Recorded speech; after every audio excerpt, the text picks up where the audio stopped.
Hello दोस्तों, स्वागत है आपका एक बार फिर मेरे साथ मेरे YouTube channel as education classes में। दोस्तों, आज हम इस वीडियो में बात करेंगे संवेग क्या होता है, मोमेंटम क्या होता है। इससे पहले हमने पढ़ा था न्यूटन की गति का प्रथम नियम, Newton's first law of motion. लेकिन सेकंड नियम को पढ़ने से पहले हमें मोमेंटम यानी कि संवेग के बारे में जानना बहुत जरूरी है। संवेग को अगर हम जान जाएंगे तो न्यूटन की गति का जो द्वितीय नियम है, second law of Newton's motion, वो हम आसानी से समझ में आ जाएगा। तो चलिए बात करते हैं संवेग क्या होता है। तो दोस्तों, जैसे आपने देखा होगा कि रैकेट खेलते हैं, रैकेट के जो प्लेयर्स होते हैं वो उसको शटल को मारते हैं इस तरह से। तो आपने देखा होगा कि जो रैकेट जो शटल होती है, जिसको हम चिड़िया बोलते हैं, वो धीमी गति से जाती है दूसरे प्लेयर के पास, फिर वो मारता है। तो जितनी तेजी से मारेगा वो उतनी तेजी से ही जाएगी। या आपने एक उदाहरण और देखा होगा, फुटबॉल है। फुटबॉल में हम तेजी से किक करते हैं, लात मारते हैं, तो वो बहुत दूर तक जाती है। इसका मतलब क्या हुआ कि अगर कोई वस्तु है जिसमें वजन ज्यादा है, तो हमें उसको मूव करने के लिए, गति लाने की, उसमें ज्यादा फोर्स लगाना पड़ेगा। यानी उसको वेग में परिवर्तन करने के लिए, उसका जो वेग होगा, वेलोसिटी होगी, उसको तेज करने के लिए हमें ज्यादा फोर्स लगाना पड़ेगा। तो कोई भी ऑब्जेक्ट देख लो, जैसे कोई एक हल्की बॉल है, हल्की बॉल और एक भारी बॉल है। हल्की बॉल का वेट मान के चलिए, वजन है वो 50 ग्राम है, और भारी वेट का जो वजन है वो 100 ग्राम है। अब हमने इस पे फोर्स लगाया, इसको धकेला, लुढ़काया, तो कौन सबसे तेजी से लुढ़केगा बताइए, ए वाला या बी वाला? तो जिसका मास ज्यादा होगा, यानी कि 100 ग्राम वाली तेजी से लुढ़केगी, जबकि ये इसका जो वेग होगा वो धीमे होगा, इसका वेग ज्यादा होगा। यानी कि हम इसको इस प्रकार डिफाइन कर सकते हैं, इसको हम बोलते हैं संवेग मोमेंटम, कि इसका संवेग ज्यादा होगा, इसका संवेग कम होगा। क्यों? क्योंकि हमने इसको 5 मीटर प्रति सेकंड के वेग से इसको धक्का दिया, इसको भी 5 मीटर पर सेकंड के वेग से धक्का दिया, तो इसकी जो संवेग है वो ज्यादा होगा, इसका संवेग है वो कम होगा।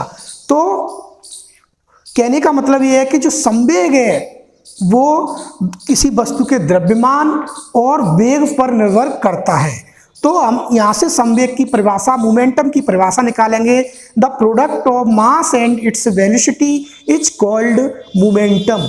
अगर हिंदी में बात करें हम, तो द्रव्यमान और वेग के गुणनफल को हम संवेग कहते हैं। अगर कोई भारी वस्तु है जिसका वजन ज्यादा है, उसका संवेग भी ज्यादा होगा। अगर कोई हल्की वस्तु है, उसका संवेग भी कम होगा। तो संवेग डिपेंड करता है मास और, यानी कि द्रव्यमान और उसके वेग पर। तो संवेग को शो करते हैं हम P से। P इक्वल टू होता है mv।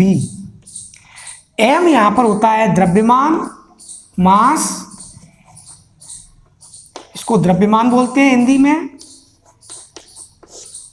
और v होता है वेलोसिटी,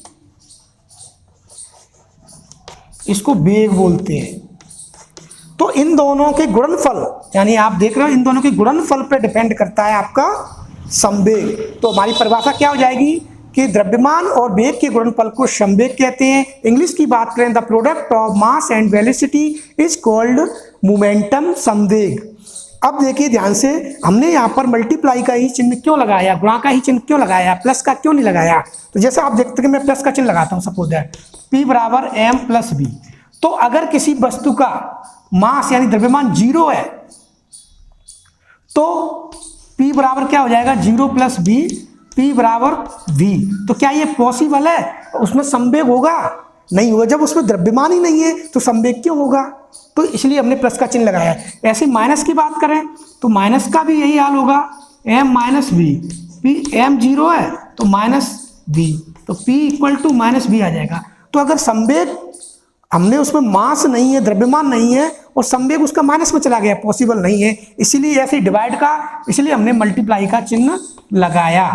क्योंकि अगर किसी ऑब्जेक्ट का मास जीरो है यानी द्रव्यमान जीरो है तो हम क्या निकालेंगे, zero into V, P equal to क्या हो जाएगा, जीरो। इसका मतलब है अगर किसी वस्तु में मास नहीं है, द्रव्यमान नहीं है तो उसका संवेग है वो जीरो होगा। और अगर किसी वस्तु का संवेग जीरो है तो उसका डेफिनेटली मास भी जीरो होगा और इसलिए संवेग भी उसका जीरो होगा। इसलिए हमने यहाँ पर मल्टीप्लाई का चिन्ह लगाया।